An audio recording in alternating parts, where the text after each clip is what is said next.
If you had asked me 2 months ago if I would have been in this situation, I would have told you you were full of shit. No way.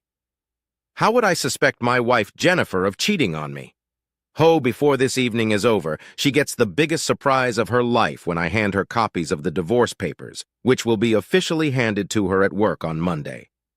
It wasn't supposed to end like this. We've been together 5 years, married 4. What kills me besides the cheating is that Jen, as I call her, has talked about starting a family. So why is she flirting with one of my best friends?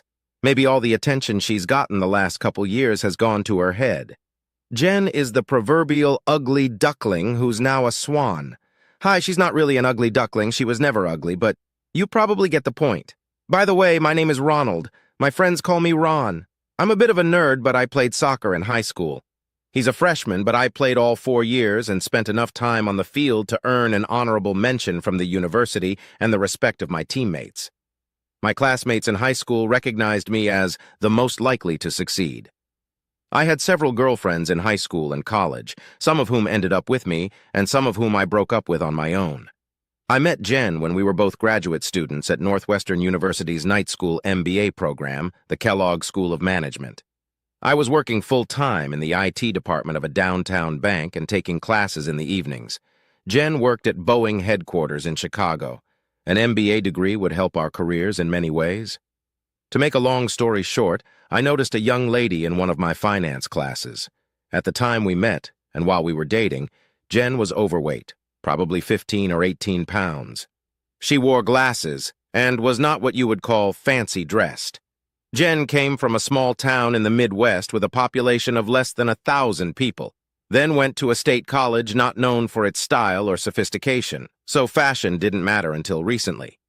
Jen may not have been a sophisticated big city girl, but she's smarter than anyone I've ever met. She was hired at Boeing right out of college, thanks in part to her knowledge of Japanese. Turns out her father had served in Japan for the first 12 years of Jen's life, and Jen knew the language like it was her native tongue. Jen seemed pleasantly pleased when I asked her out as we were leaving class. I picked her up at her apartment on Belmont, and we had a nice dinner on Rush Street before heading into the living room to continue talking and learning more about each other. Turns out our mutual favorite place in the city is the Art Institute, and the following weekend we spent the whole Saturday strolling through the galleries and comparing what we liked and what we didn't. Since that Saturday, Jen and I had spent most of our free time together. Between work and school, our free time was pretty limited, and it was even more limited by Jen's volunteer work at the children's hospital near the school. Jen would come to the hospital and read to 1 or 2 minor patients at least twice a month. When I asked her why, she explained it to me. My younger sister had been diagnosed with cancer. I was 15 and understood nothing about death, serious illness, real loss. I was just starting to socialize with boys, and I was pretty self-centered. I think my parents tried to shield me and my siblings from the reality of Jessica's situation. As a result, I spent less time with Jess than I should have. When she died a year later, it was like a wave hit me. It took my family a couple years to come to their senses. Mom and Dad stayed married, but it was intense for a while. Now I read to these kids and imagine it's my sister. I didn't know what to say, so I just took Jen's hand, she continued. I know it's silly, but it helps me. I pray that Jess looks down on me and realizes how terribly sorry I am that I wasn't with her more in the last year. Jen started sobbing. I hugged her and couldn't help but feel honored that Jen could share something so intimate with me. We had only been dating for a few weeks when she shared this. The other thing Jen did to make me feel close to her was to help my little sister. A month after Jen and I started dating, I brought her home to introduce her to my mom and Sarah. My father, Owen, had left us 10 years earlier. Cape was 7 years old and I was 15. Owen, I never call him Dad, had left Mom after she told him about an ongoing affair he was having with his secretary. Mom had caught him once before, and after Owen promised to stop seeing the woman, they tried to keep the marriage together for the sake of the children. A year later, Owen got caught again, and then just packed up and moved out. Owen continued to send a monthly check for child support, as required by the court, but I rarely saw him after that day. It didn't matter much to me. Owen was rarely around before he left. I can't recall him attending more than a few school or sporting events. I think Mom and Cape had a much harder time of it. Anyway, Jen met Mom and Sarah. Jen and Kappa instantly hit it off. From that day on, they acted like sisters. Both were smart, cocky, a little reserved, and needed a little confidence to reach their full potential. Sarah watched Jen transform into a confident, successful businesswoman, and it seemed to inspire Sarah, something she needed. Sarah enrolled at Iowa State University and plans to eventually study medicine. Jen and I continued to date, and our relationship continued to grow closer. We had an exclusive conversation. I made it clear to Jen that infidelity was an instant deal-breaker, considering how I had watched my mother be nearly destroyed by Owen's betrayal. Jen agreed, and everything about Jen made me realize that I could trust this woman with my heart. Our first time was sweet and in a not-too-hot kind of way. Neither of us were virgins, but neither of us could be called experienced. After our first 2 lovemaking sessions together, Jen did what she always did when she was tackling a new challenge. She bought 2 books and brought them to my house. She showed me the Kama Sutra for beginners books and some other practical guide. Ron, I can tell you I'm not rocking your world. There's no excuse for 2 highly intelligent people not having the best sex in the universe. I have every intention of fucking you to death. Jen opened the first book to the first page and proceeded to do just that. So now, lovemaking competed with shared interests, friendship, and intimacy. My life was complete, and on the first anniversary of our first date, I asked Jen to marry me. Jen said yes, and we were married 6 months after that. It was during our engagement that Jen's physical transformation began to take place. For whatever reason, it was important to her to lose 10 pounds or more in time for the wedding. She had her eye on a wedding dress and couldn't imagine herself in it if she didn't have the body to make it look good. Jen's time at the gym wasn't wasted on either of us. I started lifting weights again. It was the first time I had gotten serious about lifting weights since my senior year of high school, and it paid off. My coach insisted on measuring me before I started, and my biceps were just over 30 centimeters. 6 months later, they were close to 38-centimeter guns, a term Jen used. There was a hint of 6 dice and a good start for some pectoral and broadest muscles. Jen was losing weight, and a month before the wedding, a coworker brought her to an upscale salon on Michigan Avenue. Jen's unchanged ponytail was replaced by a businesswoman's hairstyle with a tone-on-tone melange. Little by little, Jen was transformed. I'll never forget the moment Jen walked down the aisle of the church arm in arm with her father. Instead of Mendelssohn's Wedding March, a string quartet played Pachelbel's Canon. Jen lifted her veil, and I saw the most beautiful woman in the world. From the moment we exchanged vows and said, "I do," I was the happiest man in town. We both graduated, got our master's degrees, and both advanced in our fields. Jen had to travel abroad at least once a month, but that was okay. It was only for a week, and to be honest, at that point in my life, it seemed like a good thing. I spent the week socializing with my guy friends. I never had any reason to suspect Jen of cheating on me when she was out of town. Whenever Jen met me at the door, whether it was after a week-long trip or after a day at the office, she would kiss the top of my head and say, "Ron, I love you." You see, that's the thing. I never suspected anything because Jen and I were compatible in almost every way. Our marriage, and especially our sex life, was what I would call perfect. I once heard that if you put a penny in the jar every time you and your wife made love during the first year of marriage, and then took a penny out every time after the first year, there would still be a penny in the jar when you celebrated your 50th birthday. Things were different for Jen and me. Jen was returning from one of her trips abroad, and we were spending the weekend in bed. Empty Thai delivery boxes, empty pizza boxes, and empty wine and beer bottles were stuffed in the trash. I loved this welcome home weekend. Jen stayed naked for 2 whole days. Watching her strut around the apartment in her festive Eve costume was unforgettable. The other 3 weekends a month we spent the normal way, with friends and family. We went out to dinner and dancing, sometimes to a show, sometimes to a museum or other special event. Life was good. A month ago, things took a turn for the worse, and it seemed to come out of nowhere. Looking back, I can't remember anything that changed our marriage. Was I blind all along? Did I miss the signs of my wife's infidelity? Could the woman I trusted with all my heart be so duplicitous? A month ago, that's when I began to suspect my wife of cheating. It all started with one little inconsistency.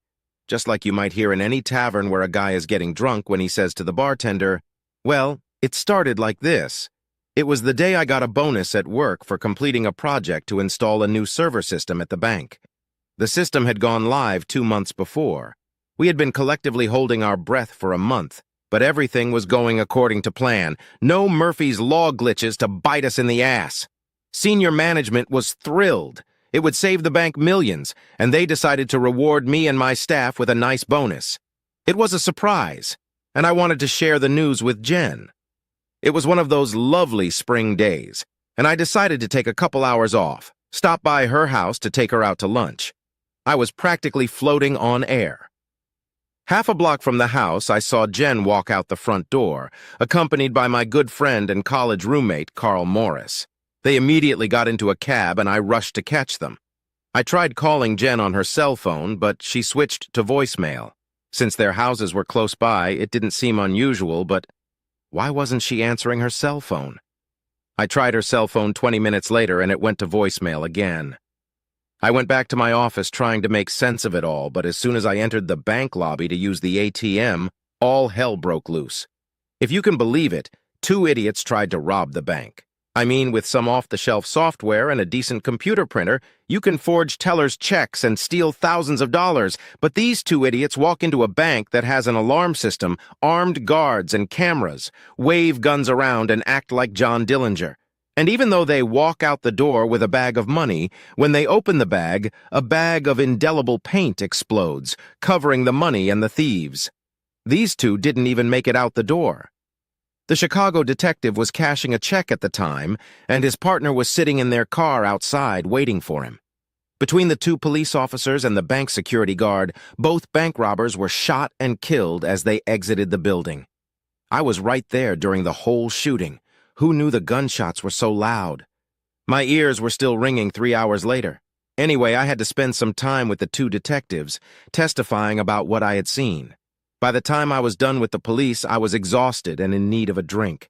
I went home and almost forgot about Jen and Carl until she walked in the door. I sat in my leather chair and drank my second glass of beer. "Ron, why are you home so early?" "I had a hell of a day, Jen. I needed a beer." "That's not like you, honey. And why didn't you return my call? I called you back when I saw I missed your call. It reminded me of missing lunch." "Well, Jen, here's the thing. I told Jen about the botched bank robbery and how I was 6 feet away from the shooting." Jen's face turned white and she jumped into my lap. "Oh my God, Rob, you could have gotten hurt or... Jen burst into tears and nearly squeezed the air out of my lungs. When Jen finally calmed down, I had a chance to ask her. "I called you just before noon. I wanted to take you to lunch." Jen looked, I don't know, different. "I'm sorry, honey. I've been in meetings all day. I haven't even had a chance to eat." Jen just lied to me. Given Jen's fiction about her lunch break, I didn't tell her about my bonus. So that was the first nail in the lid of the coffin in which the stinking corpse of our marriage rested. I decided to use some of the prize money to find out what Jen and Carl were up to. Do you know how expensive private investigators are? The cheapest one I could find cost $300 a day plus expenses. I hired this guy. His name is Dwight Oldaneski, and he's supposed to watch Jen for a week. It cost me almost $1,800, but by Thursday night I had a report. I met with Mr. Oldaneski in his office. "I've been following your wife for the last 4 days, and today she finally screwed up. At noon, she walked out of the Voeing building on Riverside with this man. Oldaneski showed me a picture. It was of Jen and Carl Morris. They got into a cab just like you told me they did last time, so I was ready. My cab followed theirs. They got out at Palmer House on Wabash. I followed them into the lobby and they entered the elevator. That's where I lost them. But I have pictures of them entering the elevator and pictures of the 2 of them exiting the elevator about 50 minutes later. Shit. Son of a bitch. I couldn't help myself. I wanted to either curse or cry.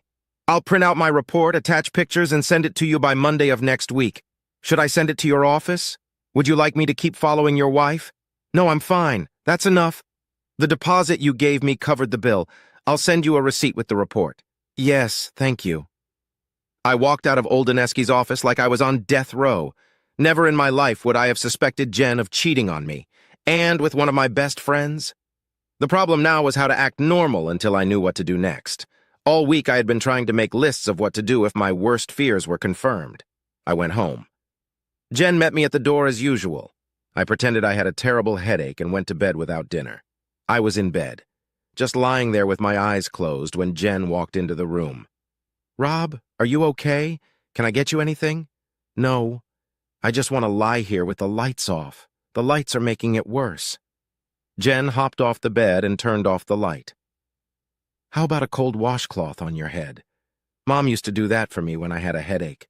Damn, why did she have to be so nice? Was it out of remorse? "No, Jen. Please, just let me lay here in the dark." Jen kissed my forehead and left me alone, closing the bedroom door. As I lay there, staring up at the damn ceiling, I started thinking about how I could get back at both Jen and Carl. Maybe it wouldn't happen this week or this month, maybe not even this year, but I would get my piece of meat from those two. On Saturday, I did something I've never done before. I accessed Jen's personal card. 4 separate hotel rooms had been paid for in the last few weeks. Now I was angrier than ever. Not only was Carl sleeping with my wife, he had the nerve to make her pay for the damn room. It had been a busy weekend at our apartment. I don't know how I handled it without letting Jen take over, but I kept my cool. My meeting with the divorce attorney was scheduled for Tuesday. Until then, I needed to keep my cool.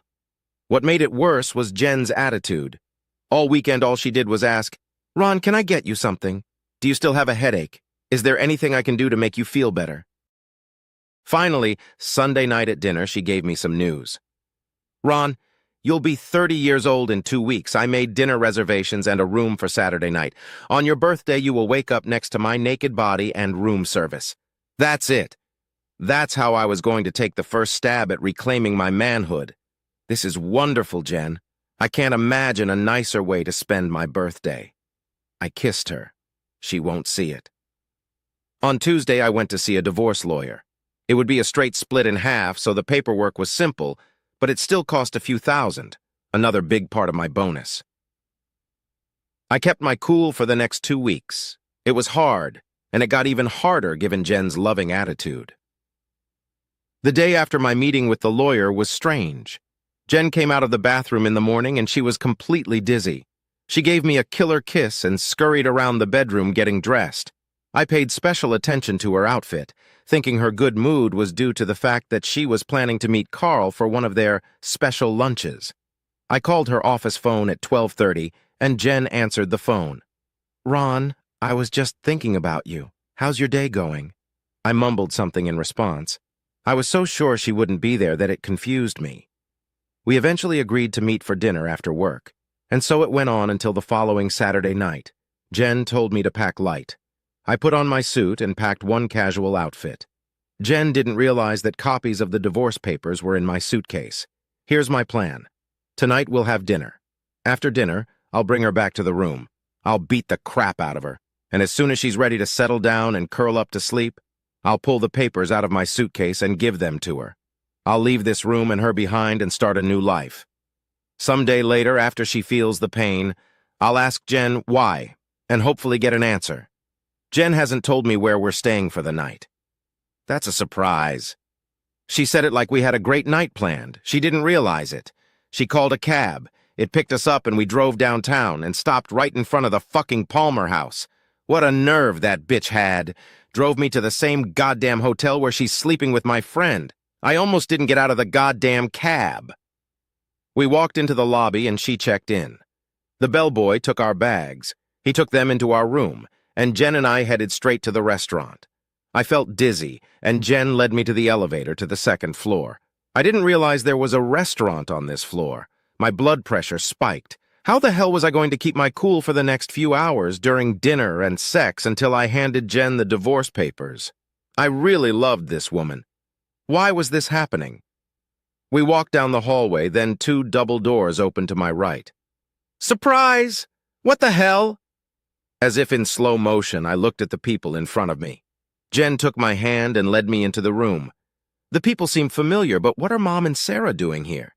They're standing there with Carl and his wife. Then I looked to my right. It's weird, but these 2 guys look like 2 guys I went to high school with. To my left were 3 of my co-workers with my boss.